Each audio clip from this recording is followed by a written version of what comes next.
Okey, ini taktik saya setiap masa. Bila saya nak cepat lean dan fat loss saya lebih efektif.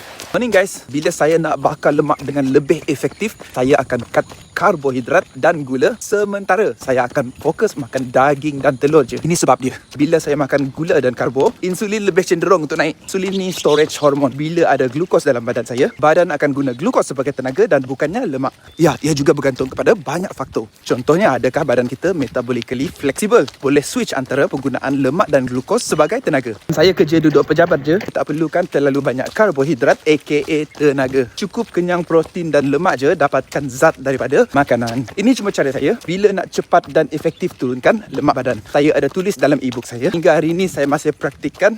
Ia tetap sangat efektif. Tapi ingat, gula dan karbo bukannya musuh guys. Buah pun ada gula, tapi tak haram pun kan. Bila saya cut gula dan karbo, badan akan masuk fat burning mode. Lemak daripada badan ni akan jadi sumber tenaga. Okay, semalam saya makan daging dan telur je. Protein tinggi, kenyang lama, bantu untuk jaga otot masa fat loss, hormon yang lebih steady, kurang craving. Okay, actually itu craving je, tak lapar pun. Metabolik saya fleksibel, tak ada glukos, no problem. Tak ada side effect apa pun, tak mudah nak lapar, tak ada nak snacking. Saya cuma makan di masa makan je. Hujan.